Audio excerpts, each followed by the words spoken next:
సుమన్ టీవీలో మీ business promotions కోసం ఈ కింది నెంబర్ను సంప్రదించగలరు.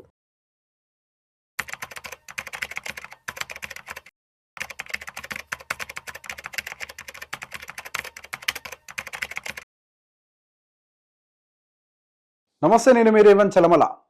So finally financial year close అయింది. కొత్త ఫైనాన్షియల్ ఇయర్లోకి ఎంటర్ కాబోతున్నాం. మార్కెట్స్ ఈ సంవత్సరం ఒక రకంగా బాగానే ట్రబుల్ చేశాయని చెప్పాలి. మనకి డిసెంబర్ వరకు ఓకే, కొంతవరకు. ఇన్ఫ్యాక్ట్ అసలు మనకి జనవరి వరకు కొద్దిగా పర్లే. ఆ తర్వాత నుంచి విపరీతమైన సెల్లింగ్. అసలు జనవరి వరకు కొద్దిగా స్టేబుల్గా ఉన్నాయిలే మార్కెట్స్, ఆల్ టైమ్ హైలో ఉన్నాయిలే, మంచి ఫైనాన్షియల్ ఇయర్ మంచి పాజిటివ్గా క్లోజ్ అవుతుంది అని అనుకున్న నేపథ్యంలో ఆల్ ఆఫ్ ద సడన్ యుద్ధం మొదలైంది. సో ఒక్కసారి ఈ ఫైనాన్షియల్ ఇయర్లో లాస్ట్ 1 ఇయర్లో ఏ మ్యూచువల్ ఫండ్స్ ఎలా పర్ఫామ్ చేశాయి అంటే, మనం ఫండ్ పేరు మాట్లాడము, వి ఓన్లీ టేక్ అంటే వెయిటెడ్ యావరేజ్ తీసుకుంటాం అంతే. యావరేజ్ లార్జ్ క్యాప్ ఎంత వచ్చింది, యావరేజ్ లార్జ్ అండ్ మిడ్ ఎంత వచ్చింది, ఇలానే మాట్లాడతాము. మనం ఎక్కడ కూడా పొరపాటున కూడా ఎటువంటి ఫండ్ కానీ ఫండ్ రికమెండేషన్ కానీ మనం ఇందులో చెప్పము. సో ఇది ఎందుకు చేస్తున్నామని అంటే, యూ విల్ అండర్స్టాండ్. ఇప్పుడు మీ పోర్ట్ఫోలియో ఏదైనా రెడ్గా ఉంటే నాదొక్కడదే ఇట్లుందా, అసలు మార్కెట్ యావరేజ్ కండిషన్ ఏంటి. సి యూనివర్స్లో 1500 ఫండ్స్ ఉన్నట్టున్నాయి. మన ఫండ్ ఎక్కడ ఉంటుందో మనకు తెలియదు. బట్ యావరేజ్ రిటర్న్స్ ఎలా ఉన్నాయనేది ఒకసారి మీరు అర్థం చేసుకుంటే మీకు ఒక క్లారిటీ ఉంటుంది. సో ఒకసారి ఫస్ట్ మనకి అందరికీ తెలిసిన లార్జ్ క్యాప్. సహజంగా large cap use to be more stable. But ఇప్పుడున్నటువంటి ఈ పానిక్ సినారియోలో లాస్ట్ 1 ఇయర్లో లార్జ్ క్యాప్ కూడా -3.89% వచ్చింది. ఈ సెల్లింగ్ మొత్తం ట్రిగ్గర్ అయింది కూడా లాస్ట్ మనకి ఈ 1-2 మంత్స్లోనే. యాక్చువల్లీ స్పీకింగ్ 1 మంత్ మార్చే. లాస్ట్ 1 మంత్లో -11.56% సెల్ ఆఫ్ వచ్చింది. ఈ 1 మంత్ సెల్ ఆఫ్ లేకపోయి ఉండుంటే మనకి డెఫినెట్గా ఇవన్నీ పాజిటివ్గా ఉండుండేవి. Next large and mid cap -2.91% వచ్చింది. లార్జ్ క్యాప్తో కంపేర్ చేస్తే లార్జ్ అండ్ మిడ్ కొద్దిగా బెటర్గా పర్ఫామ్ చేసింది. దానికి గల కారణం mid cap segment has given slightly positive return 0.26, slightly positive when compare to the large cap also. So large and mid combination ఉండడం వల్ల మనకి large and mid when compare to large cap -2.91%గా వచ్చింది. And దానికి కూడా so across the board cell of అంతా కూడా last 1 మంత్లో వచ్చిందే. లాస్ట్ 1 మంత్, ఆ 1 మంత్లో ఇంత స్థాయి సెల్ ఆఫ్ రాకపోయి ఉంటే మనకి నెగిటివ్ నెంబర్స్ ఉండే కాదు. సో మనకు అక్కడ flexi cap combination of mid, small and large ఉంటాయి కదా, అది వచ్చేసరికి -3.5. ఈవెన్ లార్జ్ క్యాప్ కంటే తక్కువ సెల్ ఆఫ్ జరిగింది. లార్జ్ క్యాప్ -3.89 అయితే ఫ్లెక్సీ క్యాప్ -3.5. మనకి నెక్స్ట్ మల్టీ క్యాప్ వచ్చేసరికి -2.72. సో మల్టీ క్యాప్ మనకి లార్జ్ అండ్ మిడ్ కంటే బెటర్గా పర్ఫామ్ చేసింది. అండ్ మిడ్ క్యాప్ వీటన్నిటికంటే కొద్దిగా బెటర్గా పర్ఫామ్ చేసింది. Mid cap is 0.26 when compare to all above. Usually మనకి flexi cap, multi cap more stable అంటాం కదా. Yes, they are stable even when compare to directly to large cap and compare to small cap. This is small cap -4.16 అనేది. So వీటన్నిటితో compare చేస్తే మనకి mid cap ఇప్పుడు కొంచెం బెటర్గా ఉన్నట్టుగా కనిపిస్తుంది. But flexi and multi is also doing okay, stable, better than large cap. And next value oriented funds 0.40. They did really well. కొంచెం ఇంతటి సెల్ ఆఫ్లో కూడా కొద్దిగా హోల్డ్ చేయగలిగినట్టున్నారు. ఓకే, 11% సెల్ ఆఫ్ ఉన్నప్పటికీ మనకు స్టార్టింగ్లో వచ్చిన గెయిన్స్ ఎక్కువ ఉన్నాయి. అండ్ మనకి హీరో ఆఫ్ ద మార్కెట్ వచ్చేసరికి సెక్టార్లో auto and transportation. Auto and transportation దాదాపుగా మనకి 8% రిటర్న్ ఇచ్చింది లాస్ట్ 1 ఇయర్లో. నాకు తెలిసి ఇంత రిటర్న్ ఇంకొక ఫండ్ ఇవ్వలే. ఆటో అండ్ ట్రాన్స్పోర్టేషన్ సెగ్మెంట్ మనకి విపరీతమైన ఫండ్స్ రిటర్న్స్ డెలివరీ చేసింది. బ్యాంకింగ్ కూడా కొద్దిగా పాజిటివ్గానే ఉంది, 1.82%. Pharmaceutical is also positive, 1.98%. And next విపరీతమైన సెల్లింగ్ వచ్చేసరికి మనకి టెక్నాలజీలో జరిగింది. 16% సెల్లింగ్ మనకి టెక్నాలజీలో జరిగింది.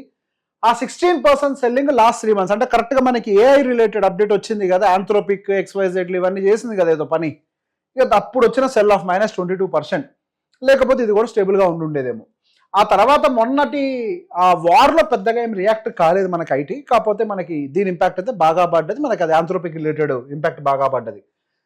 And thematic, other thematic funds they are okay, -1.71%. మనకి when compare to large and mid, flexi, మల్టీతో కంపేర్ చేస్తే కొద్దిగా థిమాటిక్ ఫండ్స్ -1.71% నెగిటివ్గా ఉన్నాయి.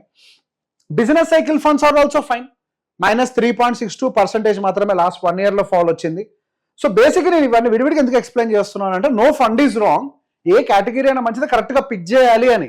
ఇక్కడ లార్జ్, మిడ్, స్మాల్ ఒకటే కాదు, ఇక చాలా పెద్ద యూనివర్స్ ఉంది. మీకు అవన్నీ అర్థమైతే అవి ఎలా పర్ఫామ్ చేస్తున్నాయి. ఎందుకంటే this is a very classic example of consolidation and fall.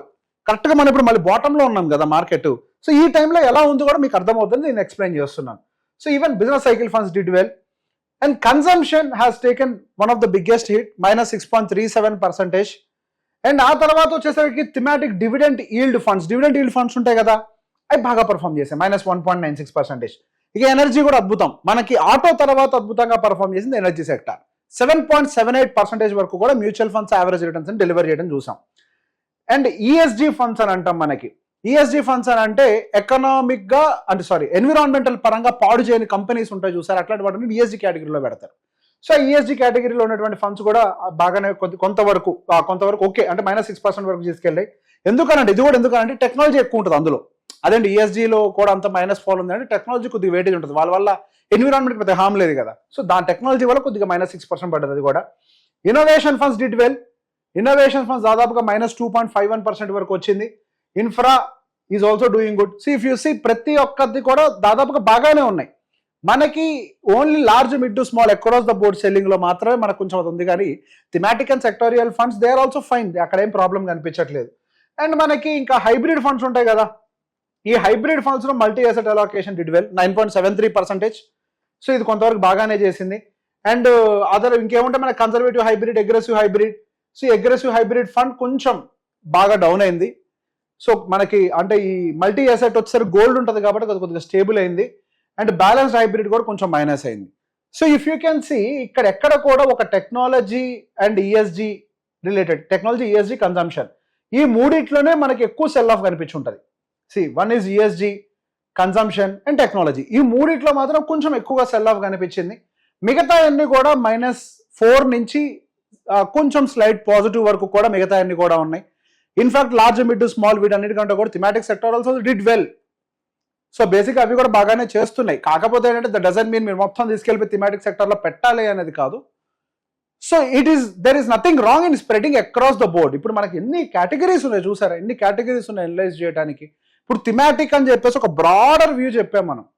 మన థిమాటిక్లో సబ్ కేటగిరీస్ చాలా ఉంటాయి, స్పెషల్ ఆపర్చునిటీస్, ఎక్స్పోజర్ చాలా ఉంటాయి మనకు అందులో కూడా మళ్ళీ. సో బేసిక్గా there are multiple opportunities in the mutual fund. ఒక మంచి పోర్ట్ఫోలియోని కన్స్ట్రక్ట్ చేసుకుంటే ఇట్స్ ఓకే. మనకి వన్ టైం రిటర్న్స్ నెగిటివ్గా వచ్చినంత మాత్రాన ఇక్కడేం మనకి డిఫరెన్స్ పడిపోదు, మనకు అంగరపడేది ఏం లేదు. యావరేజ్ రిటర్న్స్ మళ్ళీ అవే బ్యాలెన్స్ అవుతూ ఉంటాయి.